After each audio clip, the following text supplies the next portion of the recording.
से अनुरोध करूंगी कि अपने प्रेरणादायी मार्गदर्शन से हमारा मार्ग प्रशस्त करें। आप सबकी जोरदार तालियों के अभिवादन के साथ।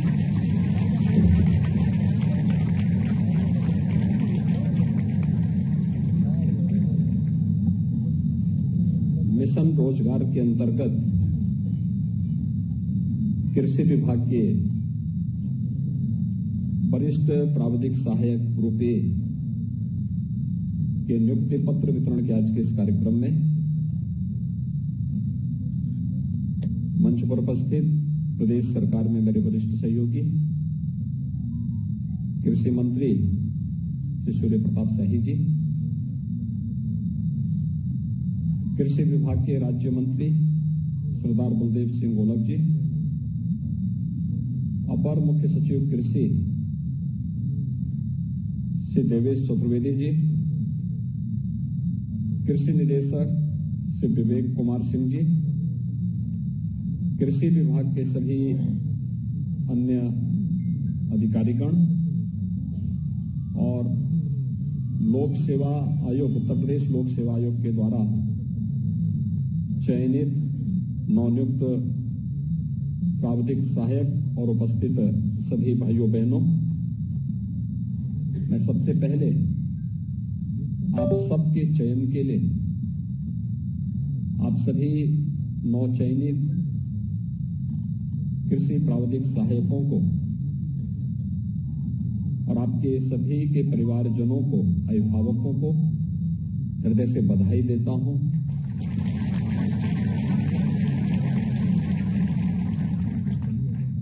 अभी कुछ चयनित अभ्यर्थियों को नियुक्ति पत्र मैंने वितरित किया और मैं देख रहा था कि उनके पास अच्छी डिग्री के साथ साथ एक अच्छा अनुभव भी है, लेकिन उस प्रतिभा और उस अनुभव का लाभ राज्य के अन्नदाता किसानों को नहीं मिल पा रहा था।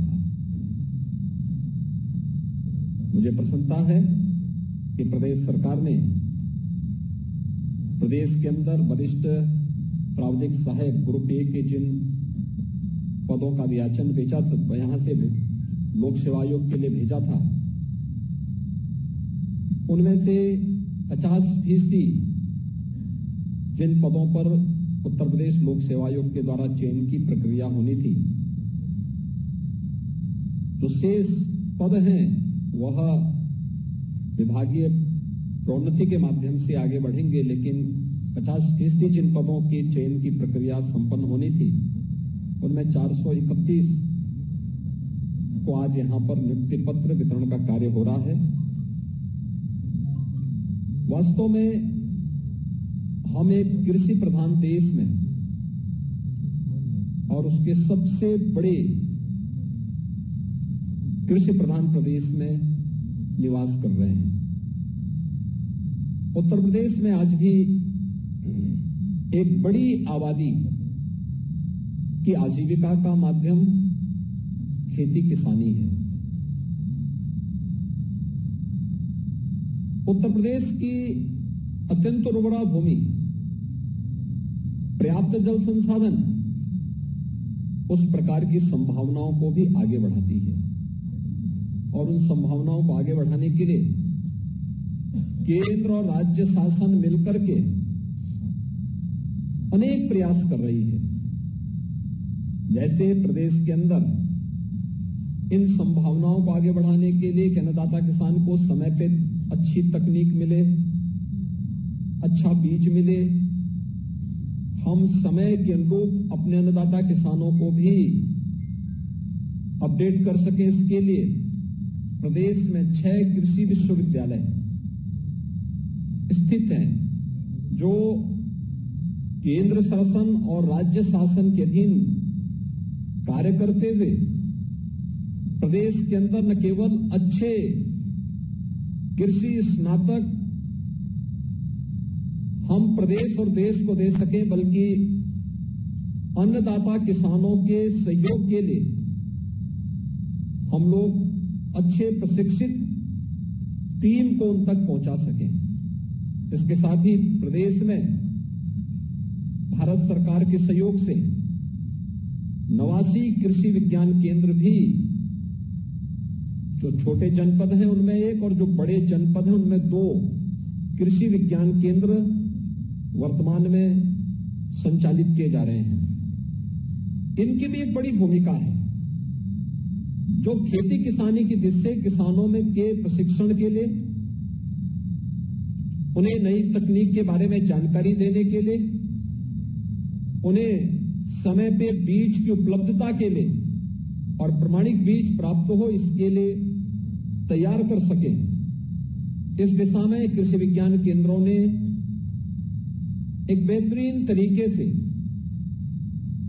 कार्य करना प्रदेश के अंदर प्रारंभ किया है। प्रदेश को आदरणीय प्रधानमंत्री जी की मंशा के अनुरूप अगर हमें देश की अर्थव्यवस्था की ग्रोथ इंजन के रूप में स्थापित करना है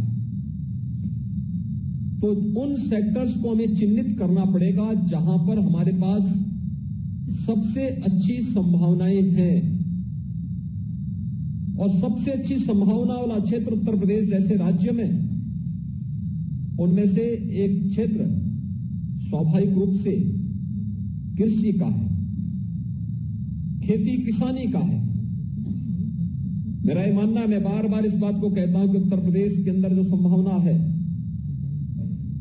जो पोटेंशियल उत्तर प्रदेश के अंदर है, इसमें हम लोग आगामी कुछ वर्षों के अंदर थोड़ा भी प्रयास कर लेंगे, बेहतरीन तकनीक को अपना करके, प्रमाणिक बीजों को उपलब्ध करवा करके, प्रगतिशील किसानों का सहयोग लेकर के अगर हम प्रयास करेंगे तो इस क्षमता को हम 3 गुना बढ़ाने की क्षमता रखते हैं। उत्तर प्रदेश राज्य अकेले खाद्यान्न उत्पादन में देश ही नहीं पूरी दुनिया का पेट भरने की क्षमता रखता है।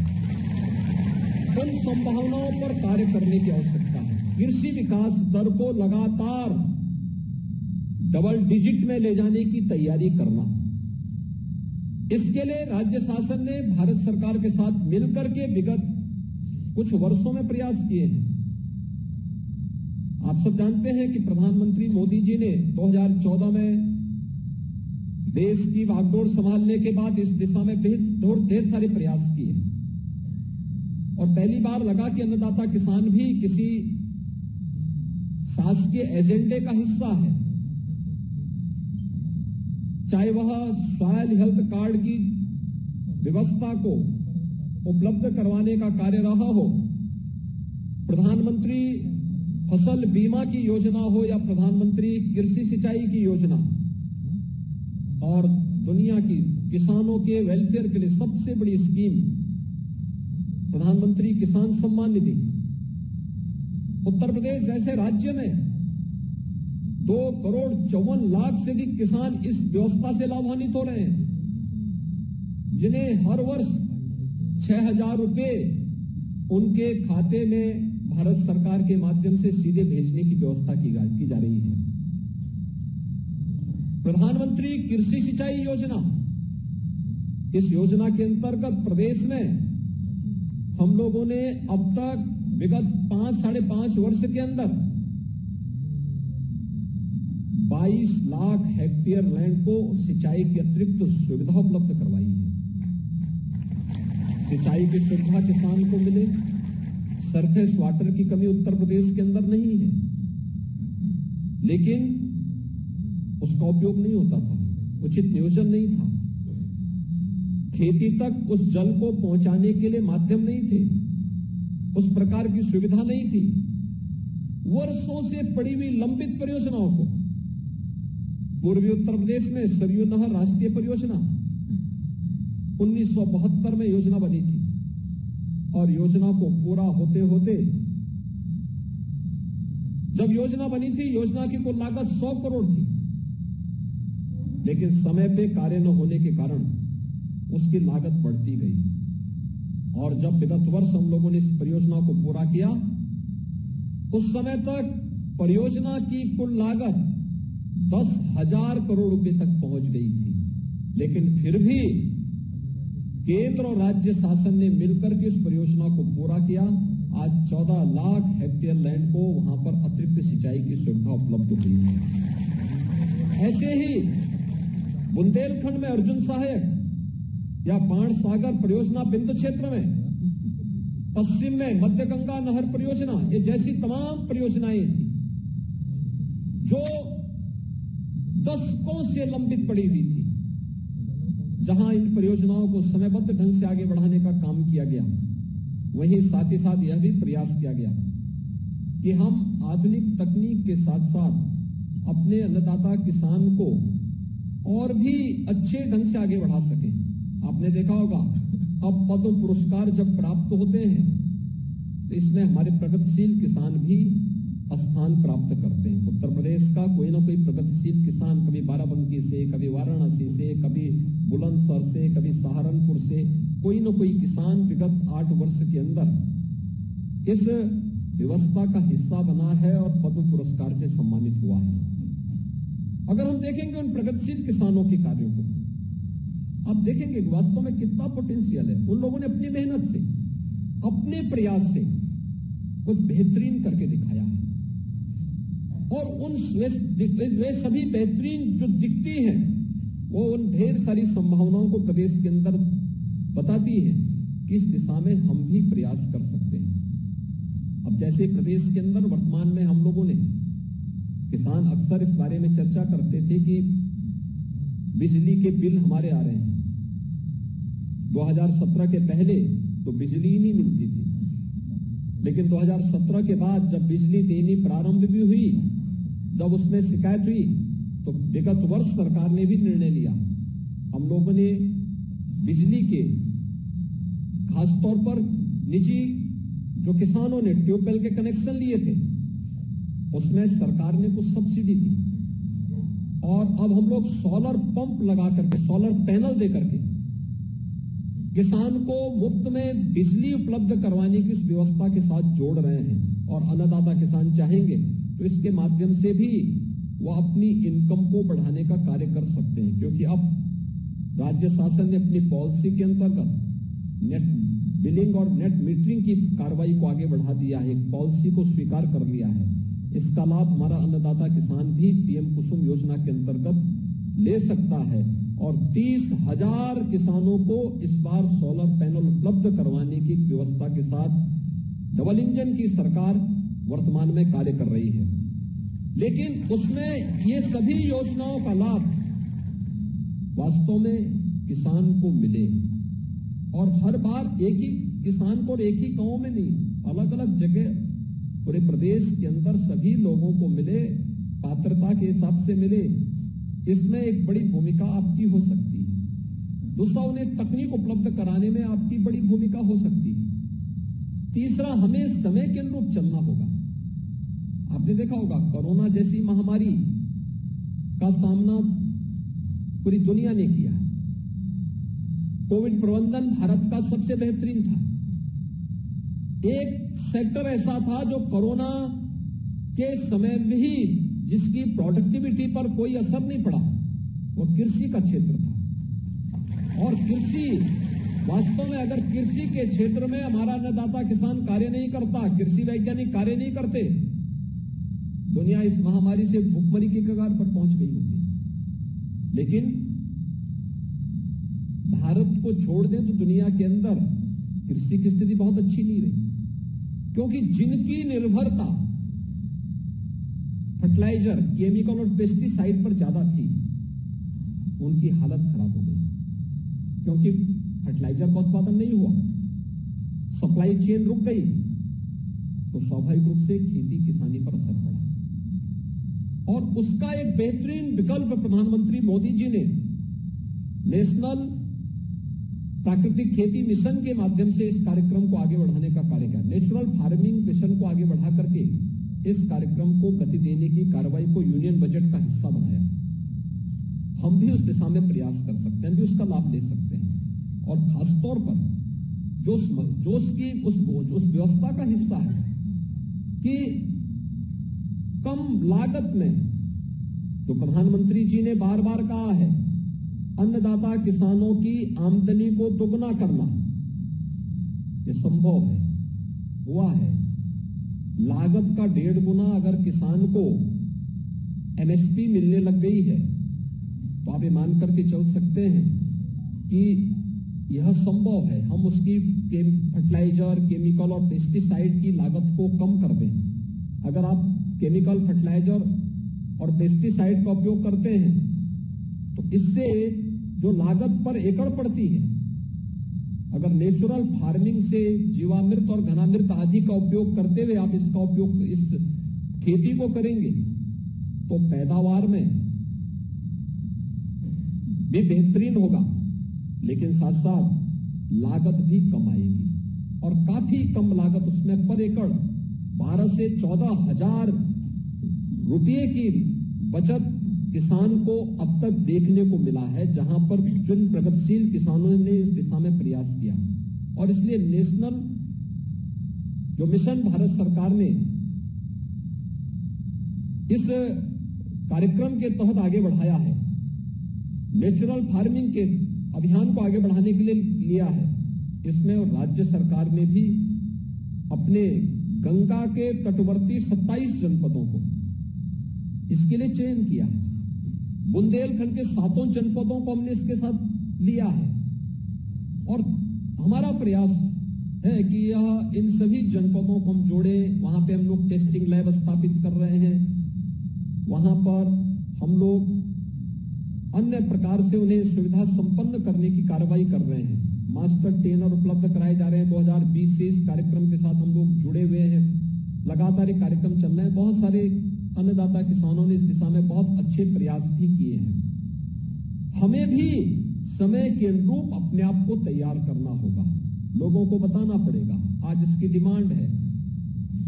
ग्लोबल वार्मिंग के इस चैलेंज का सामना करने के लिए हम भी इस दिशा में अच्छा प्रयास कर सकते हैं और उस प्रयास के क्रम में मुझे लगता है कि यह जो प्राविधिक सहायक ग्रुप ए के आज 431 पदों का यहां पर नियुक्ति पत्र वितरण की कार्रवाई हो रही है। मेरी आप सबसे अपील मैं आप सबसे अपील करूंगा।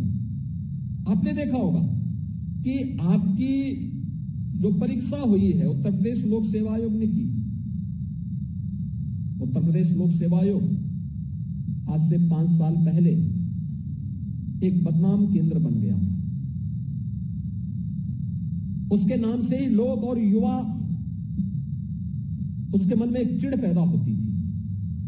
लोगों को यह लगता था कि ये कहीं ना कहीं यह धोखा कर रहे हैं प्रदेश के युवाओं के साथ। और उस समय जो स्थिति पैदा होती थी वह स्थिति हम सब के लिए चिंताजनक स्थिति पैदा करती थी।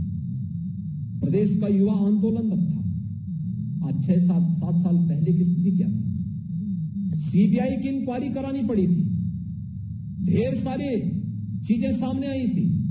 वहां भेदभाव की शिकायतें, भ्रष्टाचार की शिकायतें, और कभी कभी तो ऐसा भी दिखता था कि जो व्यक्ति चेयरमैन के योग्य नहीं उस व्यक्ति को चेयरमैन बना दिया गया था, जो उसके लिए एलिजिबल नहीं, उस प्रकार का व्यक्ति वहां चेयरमैन बनकर के चयन की प्रक्रिया को भ्रष्टाचार की गर्त में भेजता था।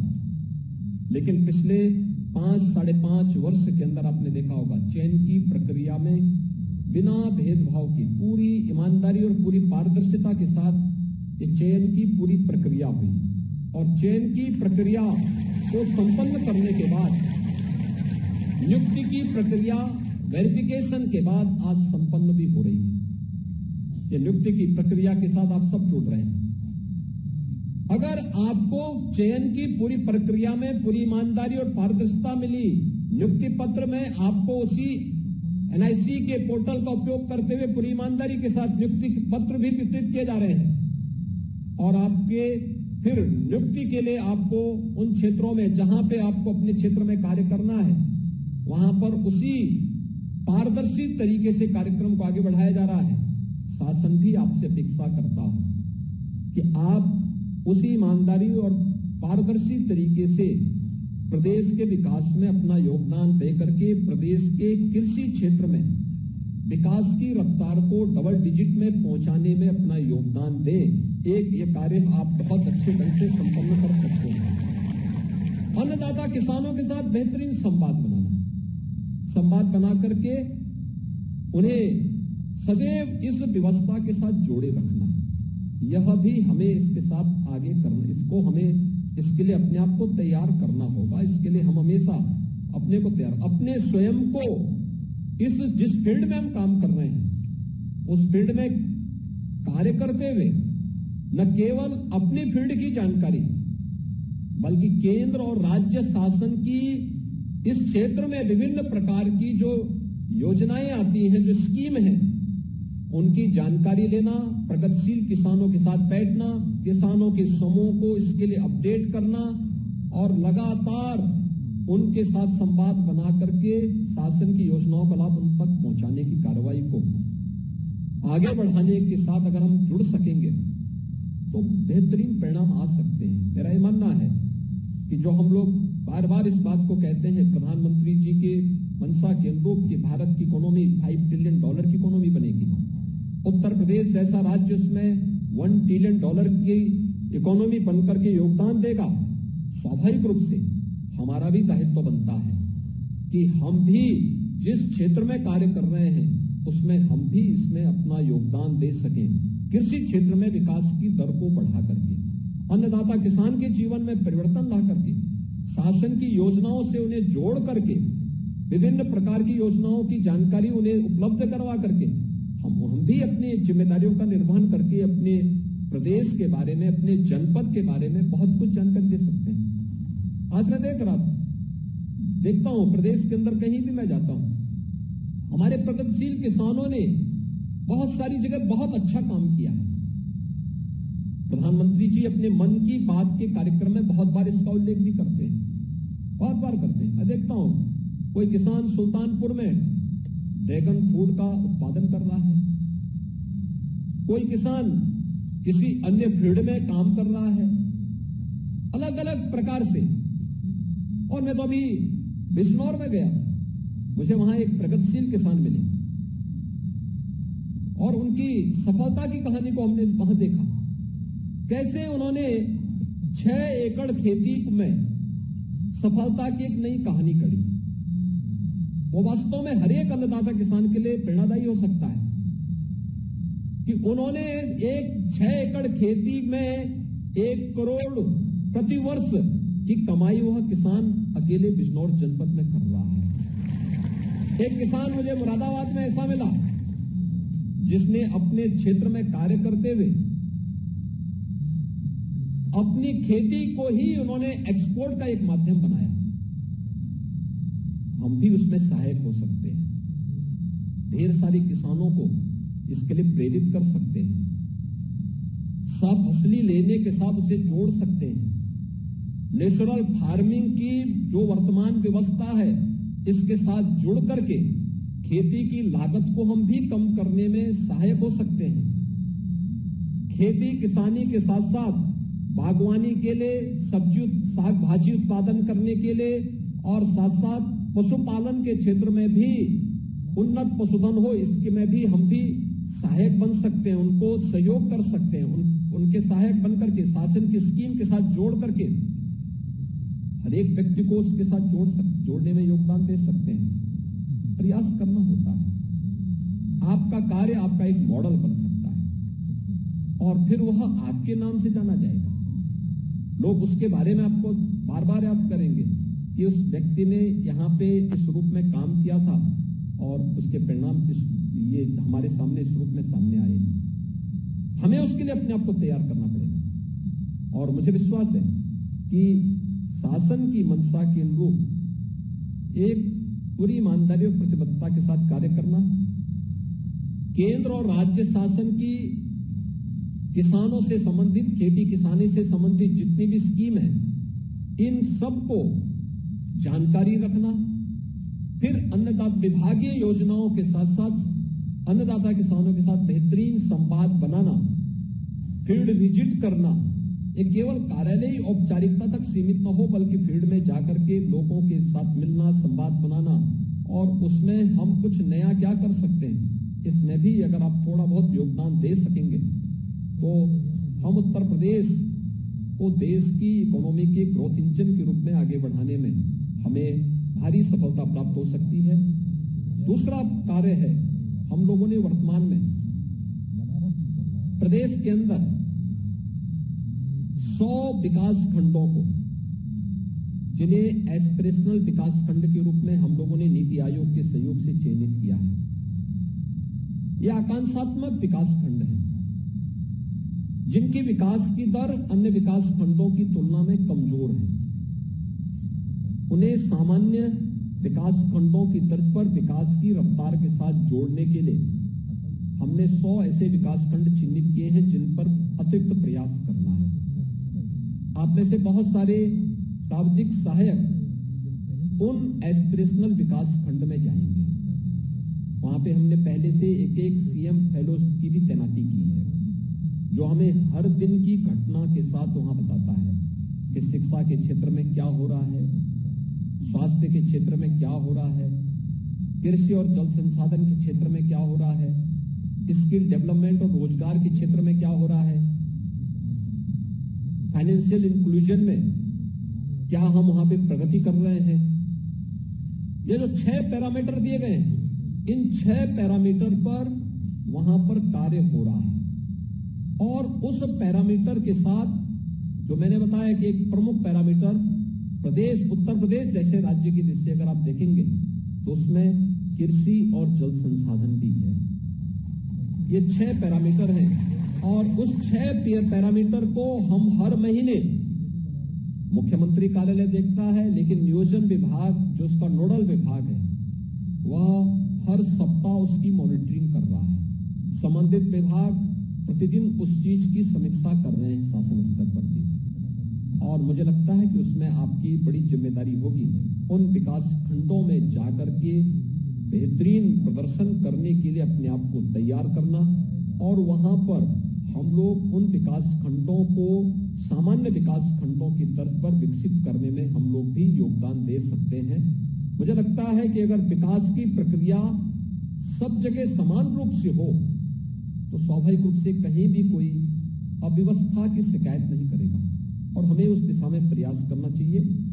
उत्तर प्रदेश ने एस्पिरेशनल डिस्ट्रिक्ट के परिणाम को बेहतरीन तरीके से आगे बढ़ाया है, बहुत अच्छे परिणाम उसके सामने आए हैं। जब 2018-19 में एस्पिरेशनल डिस्ट्रिक्ट नीति आयोग ने चिन्हित किए थे, देश के अंदर 112 थे, उनमें से 8 यूपी के थे। जब उत्तर प्रदेश के एस्पिरेशनल डिस्ट्रिक्ट की चर्चा हुई थी तो उस समय देश के अंदर इनकी विकास की दर और इनकी रैंकिंग जब हुई थी तो यह सभी बहुत पीछे थे। कोई 108 पे था, कोई 110 पे था, कोई 105 पे था, बहुत खराब स्थिति में थे। लेकिन पिछले 4-5 वर्षों के अंदर नीति आयोग के साथ मिलकर के बेहतरीन समन्वय बनाते हुए हम लोगों ने वहां पर जब कार्य प्रारंभ किया, आज आपको आश्चर्य होगा कि कोविड-19 के बावजूद हमारे 8 एस्पिरेशनल डिस्ट्रिक्ट में विकास की दर देश के अंदर जो टॉप के 10 जनपद हैं जिन पे अच्छा कार्य हुआ है, उनमें से 5 उत्तर प्रदेश के थे, और टॉप 20 में उत्तर प्रदेश के सभी 8 जनपद थे। इसका मतलब हमने शिक्षा के क्षेत्र में, स्वास्थ्य के क्षेत्र में, कृषि और जल संसाधन के क्षेत्र में, रोजगार और स्किल डेवलपमेंट के क्षेत्र में, फाइनेंशियल इंक्लूजन के क्षेत्र में वहां पर कुछ अच्छा किया है, और जिसका परिणाम है कि नीति आयोग के भी तमाम प्रकार के पुरस्कार उन जनपदों को प्राप्त हुए हैं। हमारा भी प्रयास होना चाहिए कि हम भी अपने उन विकास खंडों की तरफ देखें, उन जनपदों में देखें, हम भी कैसे इसमें योगदान दे सकते हैं, और अन्नदाता किसान की लागत को कम कराने, उनकी उत्पादकता को तेज करने, शासन की योजनाओं के साथ उन्हें जोड़ने और लगातार उनके साथ संवाद बना करके अगर हम लोग ईमानदारी के साथ कार्य करेंगे, शासन की मंशा के अनुरूप कार्य करेंगे, तो कहीं भी कोई शिकायत की गुंजाइश नहीं रहेगी। मैं एक बार फिर से आप सबका आज यहाँ पर चयन की प्रक्रिया के साथ यहाँ पर नियुक्ति पत्र वितरण का एक कार्यक्रम संपन्न हुआ है। मैं इसके लिए सभी नवनियुक्त कृषि प्राविधिक सहायकों को, उनके अभिभावकों को, उनके परिवार के सभी सदस्यों को हृदय से बधाई देता हूं। उत्तर प्रदेश लोक सेवा आयोग को इस चयन की प्रक्रिया को पारदर्शी तरीके से संपन्न करने के लिए हृदय से धन्यवाद देता हूं और मुझे विश्वास है कि आप सब बेहतरीन प्रदर्शन के माध्यम से उत्तर प्रदेश की कृषि विकास की दर को आगे बढ़ाने में अपना योगदान देंगे। आप सबके प्रति मेरी शुभकामनाएं। धन्यवाद। जय हिंद। बहुत बहुत धन्यवाद माननीय, आपके प्रेरणादायी मार्गदर्शन के लिए।